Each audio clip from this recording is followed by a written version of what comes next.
with the operating system that we have here, we've written the whole interface in HTML5 and we gave it the APIs that you normally don't get, like a dialer API, where now you can not dial a normal telephone number. This will not be possible on a browser, but it's possible with boot to Gecko on the phone now.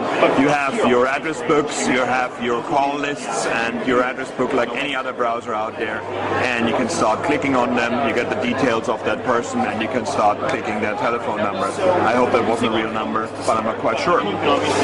So, you got the dialer and the messenger. That's the new thing, because as a JavaScript developer I always wanted to do that, but I never got it. But with B2G we can do that right now. You've got a browser, which in this case is, funnily enough, Firefox for mobile. Go figure, right? Yeah, it's a very, very good browser, and it actually does all the job for us. You got maps, like Google Maps for example. That was always a problem to make work on mobile phones without being in the browser, without being really, really slow.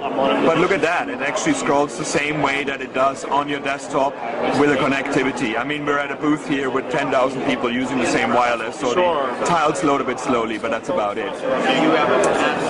If you go back, we've got a camera access now as well, and this is using the input API of HTML5, and as it's HTML5 we can get the pixels of the camera as well, and we can start changing them live in Canvas, so we can saturate the image, or we can actually blur the image with a CSS filter, or an SVG filter in this case, so you have full access to the camera through your phone with JavaScript, HTML and CSS through the API that we provide for you.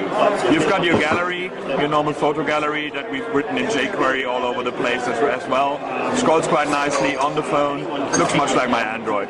You got full screen video as well. This is HTML5 video encoded in WebM, where you can see the Firefox is playing on our live cam back in the past, and you can go back and get the other video out there. So you can connect your phone, send your videos over and start playing them. Facebook app, which is exactly the same as mfacebook.com, just embedded in a full screen app. Teknoupnews.com